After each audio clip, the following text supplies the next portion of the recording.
My father didn't call me poor in private. He waited until the whole family was seated, the wine was poured, and my cousin had an audience. Then Mercer smiled at me and said, "You can't even afford a mortgage. Know your place." They laughed at my tiny apartment. But the worst part was not the laughter. It was my mother looking down at her glass and letting it happen. What none of them knew was that I owned that apartment building, their luxury plaza, and the company that had just sent the audit notice sitting beside my father's plate. By morning, they would walk into a boardroom to meet the mystery boss they feared, and I would be waiting at the head of the table.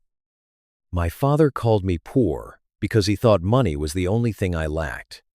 He never understood that what I wanted most was not his fortune. It was one honest moment where he saw me as his son before he needed me as the man holding the deed. Before we begin, tell me where you're listening from and what time it is there. Then stay with me, because this is the night my family learned the difference between being quiet and having nothing. My father did not call me poor in private. He waited until the table was full, the wine had been poured, and every person in that polished room had a clear view of my face. Rain tapped against the tall windows of Calder Meridian Plaza when I stepped under the awning. The brass letters over the entrance glowed against the gray Portland evening. Valets moved umbrellas from one car door to another. Inside, people laughed softly, the kind of laugh that belongs to money that never has to explain itself. I almost turned around, not because I feared Mercer Voss. Mercer had been loud since we were boys. I hesitated because part of me still hated walking into rooms where my family had already decided who I was. The private dining room looked expensive and cold. White linen, brass lamps, a long table, downtown lights blurred behind the rain. Hollis Calder sat near the head, one hand around his glass, comfortable in the way men get after decades of being obeyed. My mother, Veda, sat beside him, calm and polished. She could turn judgment into a soft smile. Mercer stood near the center, already laughing. His mother, Selma, watched him with pride. Bram and Marin were seated too, both careful, both skilled at looking busy when courage was needed. No one looked surprised to see me. No one looked glad either. My seat was near the far end, close to the service door. Every place card had a name and a title. Mercer Voss, Executive Director. Bram Calder, Senior Advisor. Marin Calder, Donor Relations Chair. Hollis Calder, Chairman Emeritus. Mine said, only Roan Calder. Not misspelled, not forgotten, just emptied. I straightened it with 2 fingers and said nothing. After the first course, my father stood and gave his usual speech about family responsibility, legacy, and the future of the plaza. He praised Mercer for keeping momentum alive. He praised Bram's judgment and Marin's connections. Then he looked at me. "And this is Roan," he said lightly, "our youngest. Every family has one poor failure." A few people laughed because it was easier than objecting. Selma laughed because she enjoyed it. Bram looked down. Marin touched her napkin and said nothing. I looked at my mother. She heard it. She understood it. Then she lowered her eyes to her wine glass. It was not the word poor that stayed with me. It was my father saying it like a family fact, and my mother letting the table accept it as true. Mercer lifted his glass. "Come on, Roan," he said. "You can't even afford a mortgage. Know your place." My mother finally looked at me, but not with comfort. Her eyes warned me not to make a scene. That was her gift too, turning my wound into my responsibility.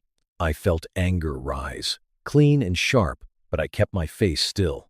They thought silence meant I had nothing to say. They never understood silence is useful when people are careless enough to show you who they really are. So I watched. Mercer enjoyed the room. Hollis moved on as if he had mentioned the weather. Veda folded her hands and returned to being graceful. Near my father's elbow sat a cream-colored folder. I knew the logo without needing to read it. Halcyon Ridge Holdings, my company. I did not reach for it. I did not mention Larchmere Lofts. I did not tell Mercer that the apartment he liked to mock sat inside a building I owned. I did not say that tomorrow morning's board meeting was already scheduled. For years, I told myself I did not need my parents to be proud of me. Most days, that was true. But at that table, with my name stripped down to nothing on a little white card, I felt the smaller truth under it. I had wanted them to see me before they needed me. I looked at the empty space under my name one last time, and set the card exactly where I had found it. They thought that card proved I had no title. The title that mattered was already recorded downtown. Dinner kept moving after that, the way family dinners do when everyone knows something ugly has happened and no one wants to be responsible for naming it. A waiter cleared plates near my shoulder. Mercer went back to smiling. My father returned to the agenda printed beside his glass. My mother folded her hands as if grace could cover what silence had just allowed. I stayed in my chair. I had learned early that defending myself too quickly only gave them a better script. If I spoke with force, I was bitter. If I explained, I was making excuses. If I showed hurt, they called it drama. So, I let the room settle into the version of me it preferred. Veda was the first to turn the knife gently. "Roan, are you still in that tiny apartment downtown?" she asked, her voice soft enough to sound harmless to anyone who did not know her. Selma gave a little sigh. A Calder should think about appearances. People notice these things. My father did not look up from his menu. A man your age ought to have something to show for himself, a real home at least. Mercer leaned back, pleased with the opening. "Maybe one day you'll own something bigger than a lease." A few smiles moved around the table, not big laughter this time, just enough to say they agreed. I took a sip of water and set the glass down carefully. "I've always liked owning my beginnings," I said. Mercer chuckled as if I had tried to sound wise because I had no better answer. Hollis gave me that tired look fathers use when they have mistaken disappointment for wisdom. Veda shifted the conversation before I could, in her mind, make things uncomfortable. They saw Larchmere Lofts as proof I had fallen short. I saw old mailboxes, narrow halls, scuffed stairs, and windows that rattled when weather came off the river. I saw the first door that opened when every Calder door stayed closed. Years later, I bought the building quietly, not to impress anyone, to keep it from being gutted, flipped, and emptied by men who used the word improvement when they meant removal. Mercer dimmed the lights before dessert. The screen at the end of the room came alive with clean renderings of Calder Meridian Plaza, boutique storefronts, sleek walkways, a private medical wing. Valet lanes curved like ribbons around the entrance. "This is what the plaza should have been all along," Mercer said. "Elevated, competitive, free of dead weight." Veda nodded.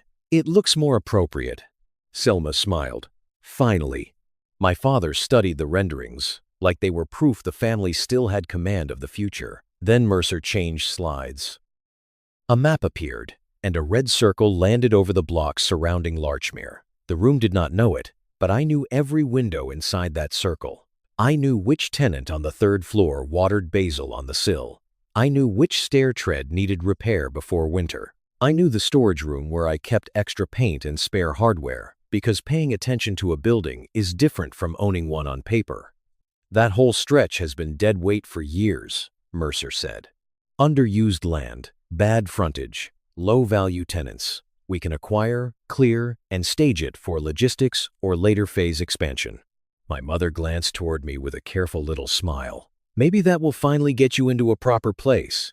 That got a few soft laughs. Under the table, my fingers found the old brass key in my pocket. Its teeth were worn smooth. There was a small nick near the bow. I had carried it so long it no longer felt like metal.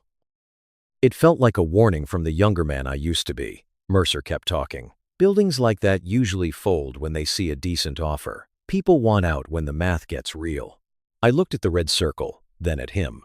"Have you confirmed ownership?" He blinked, annoyed that I had interrupted his performance. "The acquisition details will be handled by people who understand commercial work," he said. Hollis lowered his voice. "Roan," Veda added. "Let Mercer finish." Of course, the man planning to erase a block could speak freely. The man who asked one useful question was the problem. So I leaned back and let Mercer continue. But something had changed in me. The dinner was no longer only an insult. It was becoming a record.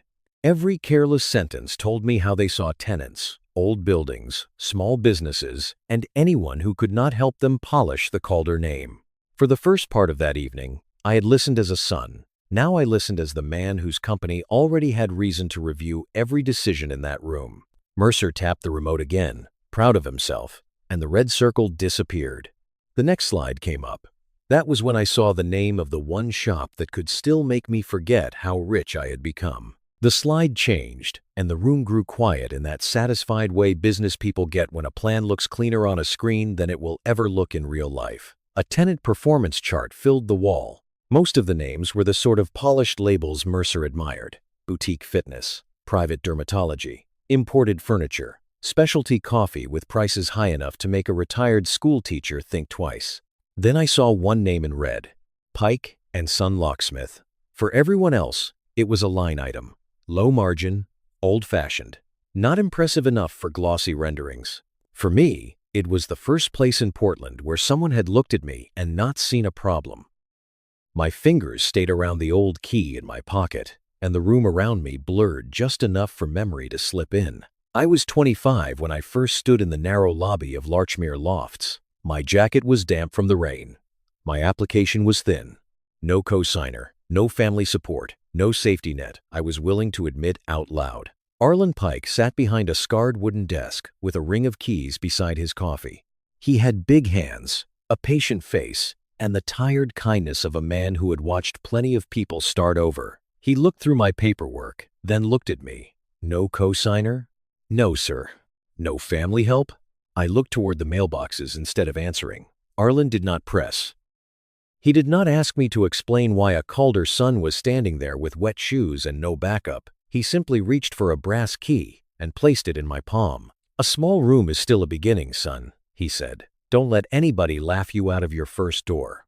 That key did not make me rich. It did something harder. It gave me one place where I did not have to ask permission to breathe. Mercer's voice brought me back. "Pike & Son is a problem," he said, tapping the red line with his remote. "Sentimental dead weight. Great story, bad economics." Selma nodded at once. "You cannot run a first-class property like a museum." Veda studied the slide. "The Plaza does need to feel more elevated." Hollis said nothing. That was his way of agreeing without leaving fingerprints. Mercer continued, pleased to have the room with him. That frontage could support a luxury accessories tenant or a concierge wellness concept, something with real traffic, real rent. People get attached to old shops, but attachment does not pay commercial rates. I looked at the red letters again. Pike & Son was not just a shop. Willa Pike still ran it. Arlen's daughter, gray-haired now, steady behind the counter. Half the neighborhood had copied keys there. Landlords, widows, students, restaurant owners, people who needed someone honest with a small repair and a fair price. Mercer saw square footage. I saw Arlen's hand dropping that key into mine. I kept my voice even. Did Willa Pike agree to relocation? Mercer smiled like I had asked whether the rain needed permission to fall. "Willa has been difficult," he said. "Older tenants sometimes struggle with market reality. We will handle it." "Handle it how?" Hollis turned slightly. "Roan, don't derail the meeting." My mother gave me the familiar look, the one that asked me to shrink before anyone had to say the word. Mercer set the remote down. "This is exactly why business cannot be run by emotion. We all appreciate local history.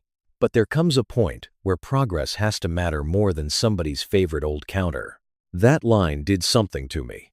I could survive being laughed at. I had done that most of my life. But I was not going to sit there while Mercer turned Arlen Pike's daughter into a red mark on a slide and called it progress. Still, I did not reveal what I knew.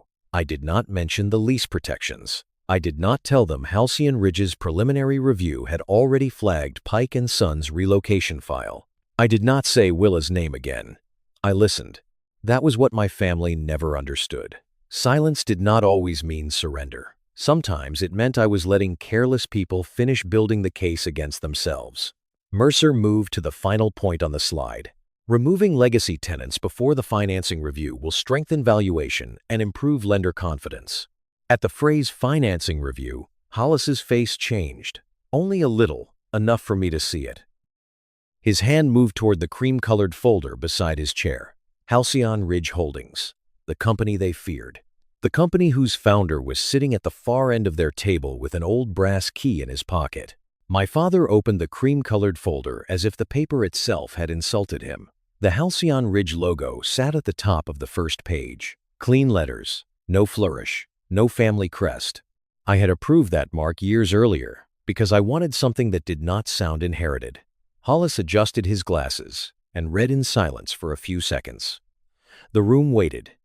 Mercer broke first. "Is that from them again?" My father nodded once. "Halcyon Ridge is demanding an independent audit before any refinancing or redevelopment proceeds." The word audit changed the air faster than any insult had. Bram sat up. "Does that affect distributions?" Marin looked toward Veda. "If this leaks, donors will hear about it." Selma pressed her lips together. "This is offensive. The Plaza has been in this family for decades." Mercer's face hardened. "Whoever this mystery boss is, he thinks he can walk in and tell us how to run our Plaza." I looked at the folder in my father's hand. "Maybe he knows exactly who he's dealing with," I said. Mercer gave me a small, bored smile. "Roan, this is business." That was always their favorite trick. When they hurt people, it was business. When someone questioned them, it was emotion. Hollis summarized the notice in clipped sentences. Halcyon Ridge held the controlling debt position. No refinancing could move forward without review. Certain vendor contracts were frozen. Tenant relocation files would be examined. Maintenance reserve spending needed documentation. Related party consulting fees had to be disclosed. And the board was expected to appear the next morning. No one asked why the numbers were wrong. No one asked who might have been harmed. They asked how much could be contained. Mercer called Halcyon predatory. Veda worried about reputation. Bram wanted to know if trust income was at risk. My father tried to sound calm, but his thumb pressed into the folder until the edge bent. Dinner broke apart after that. People stood, murmured, checked phones. Waiters cleared plates with careful faces. I had just reached for my coat when Hollis said, "Roan, step in here a moment." He led me into a small side conference room near the dining area. Veda followed, smoothing her sleeve. Mercer came too, though no one invited him. Men like Mercer never waited for permission when they believed a room belonged to them. The room was colder, with framed photos of the Plaza on the walls and a polished table that reflected the overhead light. Hollis placed a packet in front of me. "Routine family paperwork," he said. "Given the audit, we need to avoid confusion." Veda softened her voice. "It's just to make things cleaner, sweetheart." Mercer slid a pen toward me. We marked the pages. "You won't need to worry about the details." I looked at the pen, then at the packet. They had called me too poor to afford a mortgage, then handed me documents they hoped I was too careless to read. I opened the packet. The first pages were dressed up as harmless disclaimers. No claim connected to family trust decisions. No objection to restructuring. Acknowledgement of possible relocation matters near Larchmere. It was the kind of language people use when they want a signature before the truth has time to breathe. Then, I reached the appendix. Pike & Son Locksmith was listed as voluntary exit pending. My eyes paused there, but my face did not.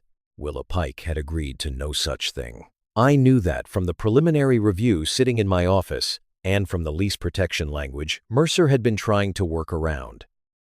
A vendor schedule in the back also carried a name I had seen before, tied too neatly to one of Mercer's preferred contractors. This was not confusion. This was a paper trail being built in a hurry. I closed the packet.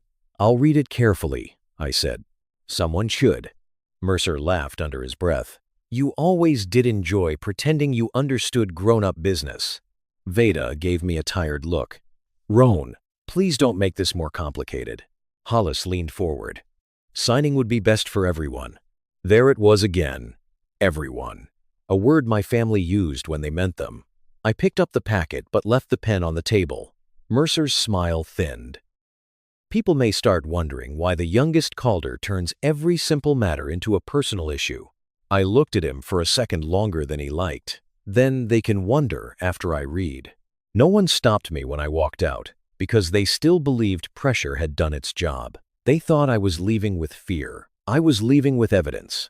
As I reached the hallway, the sound of the dining room came back in pieces. Glassware, low voices, rain against the windows. Then my father's voice followed me. "Roan." I stopped, the unsigned packet under my arm. He waited until the others were far enough away before he said what he really meant. My father did not raise his voice. That made it worse. He stood in the hallway with the dining room behind him. its low conversation leaking through the door like nothing serious had happened. He did not ask what Mercer had put in those papers. He did not ask why I had refused to sign. He did not ask whether his son had been humiliated at his table. He only looked at the packet under my arm and said, "Don't embarrass this family. You've already done enough of that." For a few seconds, I heard nothing but the rain against the glass. Mercer had insulted me in front of everyone. My father waited for privacy to make sure I knew he agreed. I almost gave him the old roan, the quiet one. The one who nodded, walked away, and carried the wound home like luggage no one else wanted to claim. Instead, I said, "I used to think I embarrassed you because I had nothing. Tonight I realized you never checked." His face tightened. Not with regret, with irritation. "This is exactly what I mean," he said. "You always make everything personal." I looked at him, really looked at him. 72 years old, expensive suit, perfect posture, a man who could discuss millions with a steady voice but could not stand in a hallway and admit he had let his youngest son be mocked. "I'm going home," I said. "Roan." But I was already moving. Outside, the valet offered an umbrella. I waved it off and walked through the rain to my car with the packet tucked under my coat. The plaza glowed behind me, all glass and brass and family pride. People were still arriving for dinner reservations. A couple laughed near the entrance. Someone held the door for someone else. The world has a cruel habit of continuing normally after something breaks inside you. On the drive back to Larchmere, the wipers moved back and forth across the windshield.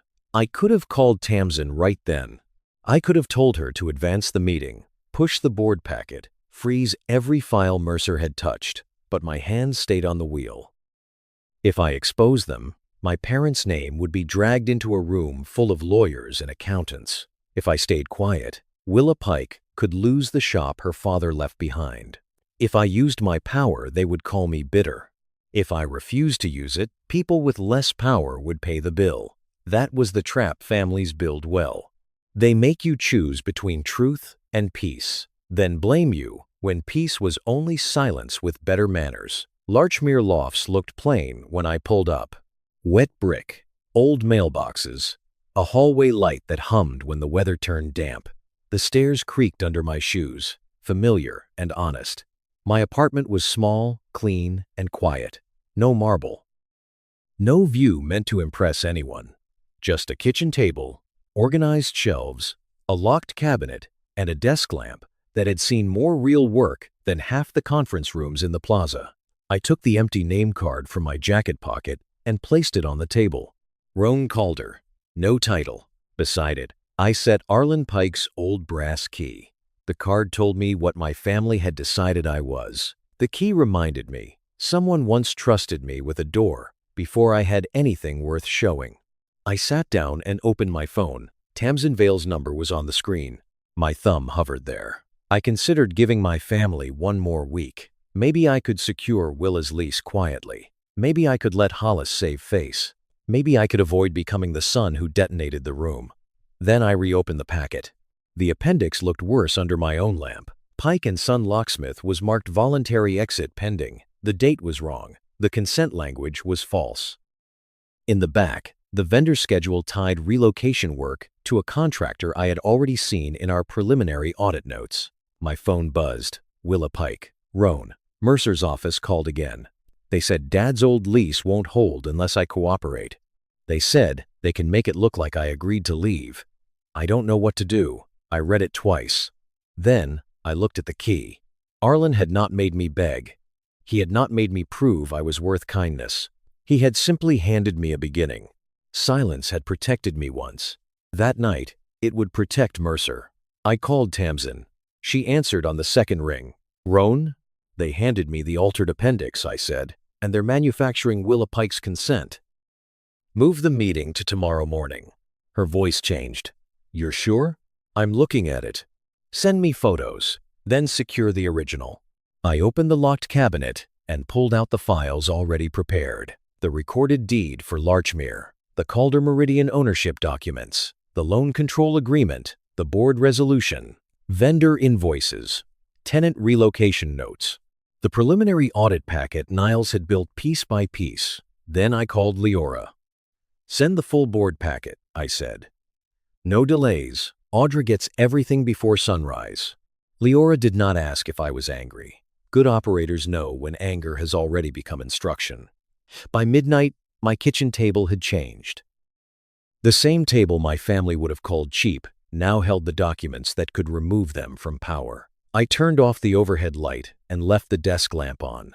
The name card, the old key, and the audit file sat together in a small circle of yellow light. The plaza had brass signs and polished glass. My apartment had the truth. By morning, my family would walk into the boardroom expecting a stranger. I decided to let them feel safe until the door opened. I did not sleep much. By 7 the next morning, the rain had softened into a gray mist over the city. Calder Meridian Plaza looked different without the evening lights and wine glasses. In daylight, the building seemed less like a monument and more like something waiting to be inspected. Security checked names at the private elevator. Staff moved carefully, speaking in low voices. The executive boardroom had been prepared before most of the shops downstairs had opened. Folders sat in neat stacks. Water glasses lined the table. A small recording device rested near Audra Keene's seat. At the head of the table, one nameplate lay face down. I had chosen a plain dark suit, no loud watch, no pocket square. I had learned that people who truly own the room do not need to glitter inside it. Tamsin Vale met me near the upper floor conference corridor with a leather file under one arm. Leora Ames stood beside her, tablet in hand, calm in the way only excellent operations people can be calm before a storm. "The appendix is secured," Tamsin said. "Original scanned," Chain noted. "Willa's message is preserved." "Good." "Board packets went out at 6 to 10, Leora added. Audra confirmed receipt. "Niles is ready."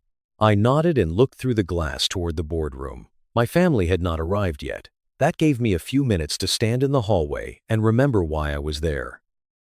Not because Mercer had mocked me, not even because my father had warned me to keep quiet. I was there because Willa Pike's consent had been manufactured, because Pike & Son had been marked for removal, and because my family had confused ownership with the right to step on people. At 8:48, Mercer arrived first.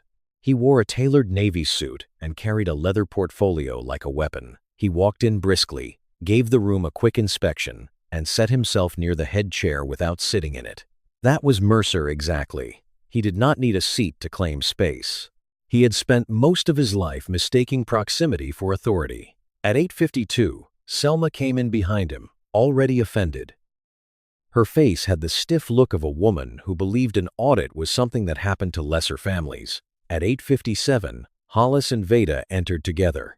My father looked tired, but still proud enough to hide it badly. My mother wore cream and pearls, polished for a crisis. Her eyes kept moving to the door. At 9:01, Bram arrived, checking his phone. Marin came right after him, whispering something about donors and press exposure. Audra Keene was already seated, quiet and composed. She knew who I was. She knew who was about to walk in. Her silence made the room feel more official than any speech could have. Mercer glanced at the face-down nameplate at the head of the table. He did not turn it over. Why would he? To him, the important man was always the one who had not yet entered. I watched from outside with Tamsin and Leora. Inside, Mercer began rehearsing the family's position. "We frame Halcyon as overreaching," he said. "They bought a debt position, not our history. They do not know the plaza, the tenants, the city, or what it takes to keep a legacy property alive." Selma nodded. "You should lead." Hollis cleared his throat. "Respectful, but firm." Veda added, "And controlled. We cannot appear defensive." Bram looked at the folders as if one might bite him. "What about distributions?" Mercer gave him a sharp look. "Not the first thing you ask." Marin's voice was low. "If this becomes public, it hurts every board I sit on." That was my family in one room. Reputation first, money close behind, truth somewhere outside in the rain. Mercer adjusted his cuffs and stood a little closer to the empty chair. When he walks in, he said, "Let me do the talking. Men like that understand pressure."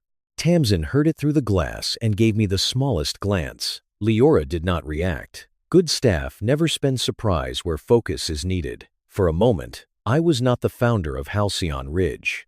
I was not the man holding the loan control agreement. I was just the youngest son, watching his parents prepare better for a stranger than they had ever listened to me. That thought hurt more than I expected. I put my hand in my pocket and touched the old key. Not for courage. Courage was not the issue anymore. I touched it to remember Arlen Pike placing it in my palm and telling me a small room was still a beginning. The room beyond the glass was full of people who had needed documents to learn my worth. Tamsin asked quietly, "Ready?" I looked once at the face-down nameplate, then at Mercer, waiting near the chair he thought belonged to someone else. "Yes," I said. Leora lifted the board packet. Tamsin held the legal file. I carried nothing in my hands. The truth was already in the room. Inside the boardroom, Mercer repeated, "Let me handle him." I opened the door. Every face turned. Mercer looked toward me, with the smile he saved for men he planned to underestimate. Then he saw me. No one spoke when I entered. That was the first courtesy the room had ever given me. Silence without a joke attached to it. Mercer recovered before anyone else. He always did. His smile vanished, then came back thinner, sharper, less certain. "This is a private board meeting," he said. "You're not supposed to be here." I did not answer him. Tamsin walked in at my right. Leora followed with the board packet in her arms. I moved past Mercer without brushing his sleeve, without slowing, without giving him the chance to turn the doorway into a debate. "Roan?" my father said. "Not son. Not yet." Just my name, spoken like a question he did not want answered. My mother looked from me to Tamsin, then toward the folders on the table. Selma's mouth tightened. Bram stared down. Marin stopped touching her phone. Audra Keene remained seated, calm as stone. Mercer stepped toward me. "I said you have no place in this meeting." I reached the head of the table. The nameplate was still face down. For a moment, I looked at it and remembered the small white card near the service door the night before. Roan Calder. Nothing under it. Nothing beside it. A name without weight because my family had decided I did not deserve any. Then I turned the boardroom nameplate over. Rowan Calder, founder and managing partner, Halcyon Ridge Holdings. The room changed without anyone moving. Mercer's face lost color in a way he could not control. My father's hand froze on the arm of his chair. Veda whispered, "What is this?" I pulled out the chair and sat down. "Last night," I said, looking at Mercer, "you told me to know my place. This morning, legal counsel confirmed it." No one laughed. Tamsin placed one hand on the folder before her. "For the record, this meeting was properly noticed. Halcyon Ridge Holdings has standing under the loan control agreement and related ownership structure. Mr. Calder is authorized to chair this portion of the review." Selma leaned forward. "This is some kind of game." "No," I said. "Games were last night." Hollis finally found his voice. "Roan, if this is true, you should have come to me." "I came to you for 44 years, I said. "Last night, you told me not to embarrass you."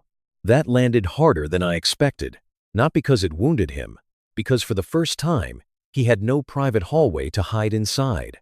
Veda's voice trembled just enough to hear. "Why didn't you tell us?"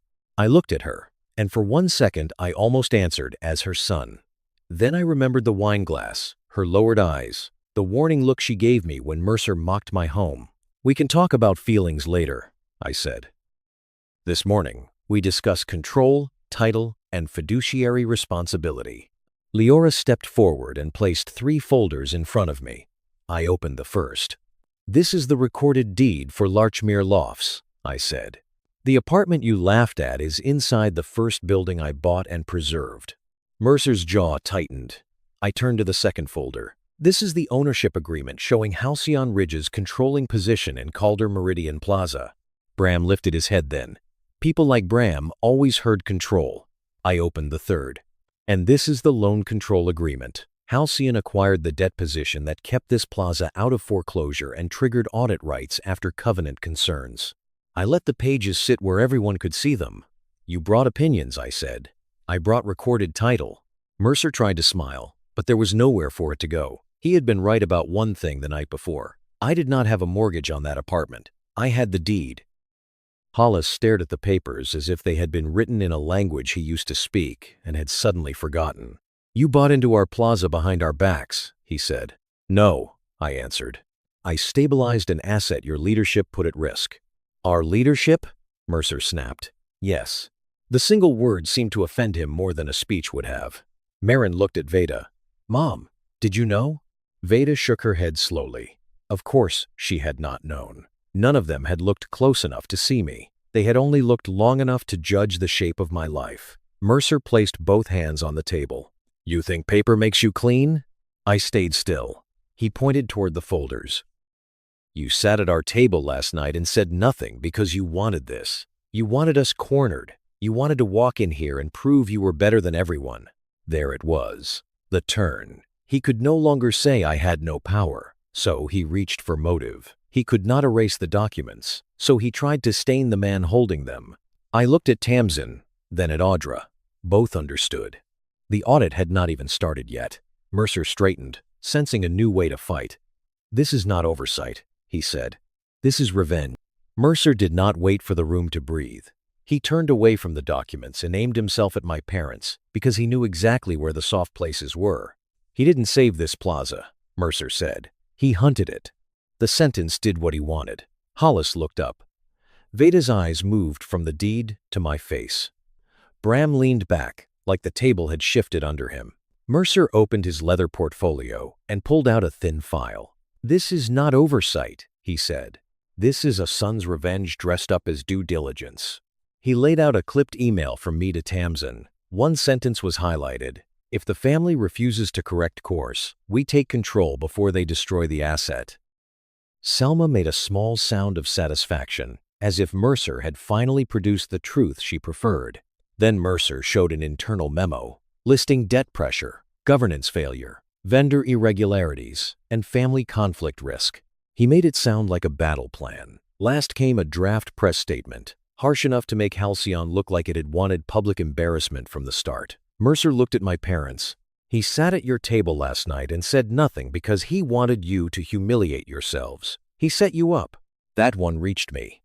Not because it was true, because it was close to the fear I had carried all night. Hollis seized it.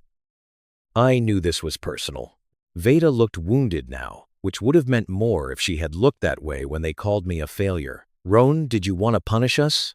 Selma said. He was jealous of Mercer. Anyone could see it. Marin whispered something about public scandal. Bram asked whether the trust was exposed. For a moment, Mercer had them. The room stopped looking at title and started looking at motive.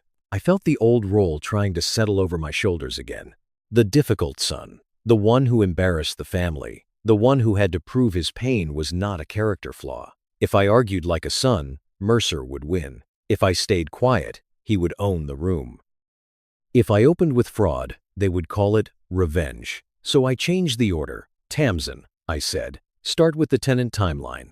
Mercer frowned. That has nothing to do with this. It has everything to do with this, I said.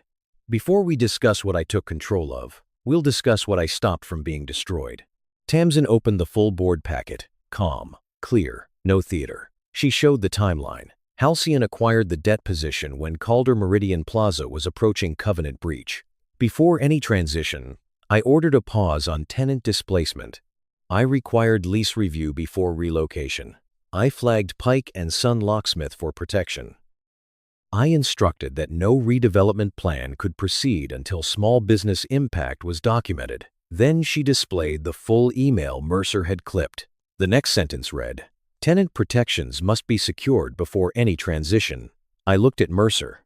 You quoted the sentence that served you. Counsel read the one that served the tenants. Leora stepped in next. She did not over-explain the technical side. She simply showed that the press statement Mercer produced was not an approved Halcyon document. The file had been altered after it left our system, and the access trail led back to a Plaza-linked account. Mercer's jaw worked once. I said, then let's read the whole file. That was when Niles Brackett began the audit. He did not raise his voice. He did not need to. Maintenance reserve funds meant for roof and safety repairs had been moved into unrelated expenses. Vendor companies connected to Mercer's network had received inflated repair contracts. Tenant improvement funds, money meant to help small shops meet new building requirements, had been redirected into expansion prep. Consulting fees had gone to family-linked entities with no clear work product. Then Niles showed approval signatures. My father's name appeared more than once. It was strange seeing that signature there. He had never found much time to help me build a beginning, but he had signed off on Mercer's invoices without looking too hard. Veda's email came next. Delay full discussion until after the family meeting. My mother covered her mouth. "Please, Roan," she said. "Don't destroy our name." I looked at her for a long second. "You use that name to call me a failure." "I'm using the audit to find out what it's worth." I placed the packet from the night before on the table and opened the altered appendix. "Pike & Son Locksmith," I said. "Voluntary exit pending. Backdated. False consent language." Mercer said, "That is preliminary." "No," I said. "You didn't need me to sign it. You needed me not to read it." The boardroom door opened quietly. Willa Pike came in with Leora's assistant beside her.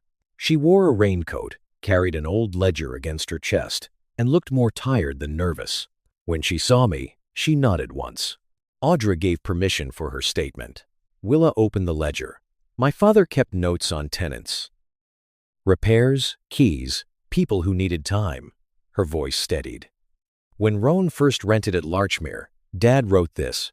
She read, "He'll build something if they stop laughing long enough to see it." My hand found the old key in my pocket. Willa looked around the table. "Your family owned this plaza. Roan was the first one who asked who might lose a home inside it." Mercer tried again, but Audra cut him off.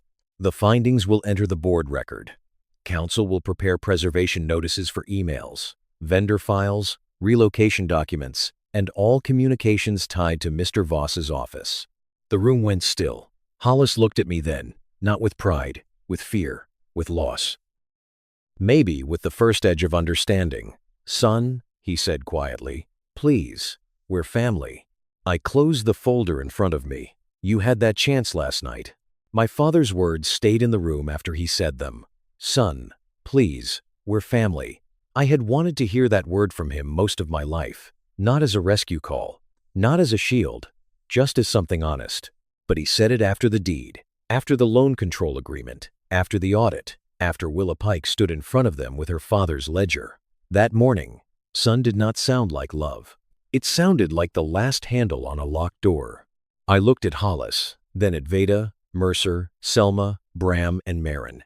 "Last night, family meant I should stay quiet while you laughed," I said. "This morning, family means you want protection from the audit. So no. Today we use contracts." Mercer pushed back from the table. "This is exactly what I said. You're destroying us to prove you were never poor." "No," I said. "I wanted you to stop standing on people you thought were beneath you." Audra Keene moved the meeting forward with the calm of someone who knew procedure was stronger than outrage. Mercer would be removed from all operating authority pending investigation. The audit would continue without family interference.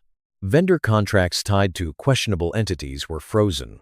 Emails, relocation files, invoices, and internal communications would be preserved. Tamsin confirmed the legal basis. Niles noted that outside counsel might be required once the final findings were complete. Mercer looked around for rescue. Selma's anger could not save him. Veda's composure could not soften the record. Hollis had no speech left that could turn signatures into misunderstanding. Bram finally asked the question that mattered to him. "What happens to the family trust?" "The trust survives transparency," I said. "It does not survive fraud." Marin's voice shook. "And the press? A public correction is better than a public lie falling apart later." No one thanked me. I did not expect them to. Accountability does not feel like mercy when people are used to exemption. Before the meeting ended, I made the rest plain. Pike & Son Locksmith would keep its lease protections. Other small businesses marked for removal would receive review and extensions. No redevelopment plan would move forward without tenant impact analysis. Hollis and Veda would step away from operational control while the audit continued. Audra would chair the independent board. Mercer was asked to leave before the remaining board session. He paused at the door and looked back at me. For once, he had no audience willing to laugh. 3 months changed the plaza more than Mercer ever had. Not all at once. Real repair rarely works that way. It came through documents, meetings, late calls, uncomfortable disclosures, and the slow removal of people who had treated community like decoration. Several vendor contracts were canceled. Some funds were recovered. Others were placed under review. The red marks from Mercer's presentation became lease renewal packets. The space he wanted for a luxury boutique was approved for a senior services clinic. A small business incubator moved into planning, and Pike & Son Locksmith stayed lit on rainy evenings. The first pen they pushed toward me had been meant to buy my silence. The one I used later gave Willa Pike time, protection, and a chance to keep her father's name on the glass. Winter came early that year. One evening, Veda came to Larchmere Lofts. She looked smaller in my hallway, not physically, but without the plaza around her. She wore a wool coat and carried her purse in both hands. When I opened the door, she glanced past me into the apartment she had once treated like a family embarrassment. It was clean, quiet, mine. Maps were stacked near the desk. A framed photo of Larchmere from the year I bought it sat on the shelf. The empty name card from the dinner was there too, beside Arlen Pike's old brass key. Veda saw them. "We didn't know you were doing so well," she said. "It was an apology trying to find the right door and knocking on the wrong one. That was never the part you were supposed to know first." She looked down. For once, she did not correct my tone. She did not ask me to be easier. She did not tell me I was making things difficult. After a while, she pointed toward the name card and key. "Why would you keep those?" I looked at the card first, then the key. "To remember what I'm not going back to." She nodded, but I could tell she did not fully understand. Maybe someday she would. Maybe she would not. I did not shut the door on her. I also did not hand her a clean forgiveness she had not learned how to hold. "If you want a second chance," I said, "it does not start with a family dinner. It does not start with pretending last night was a misunderstanding. It starts with listening, telling the truth, and accepting that I am not available for the old role anymore." Her eyes filled, but she kept her voice steady. "And if I try, a second chance is not a key back into my life. It is a door you approach differently than you did before." She left quietly. I stayed in Larchmere. I could have lived anywhere by then, and that was exactly why staying mattered. The apartment was not proof that I had failed. It was proof that I had begun. Some families only recognize your value when it becomes impossible to deny. By then, the question is not whether they can see you. The question is whether they are willing to change the way they enter your life. They told me to know my place, so I built one no one could take from me.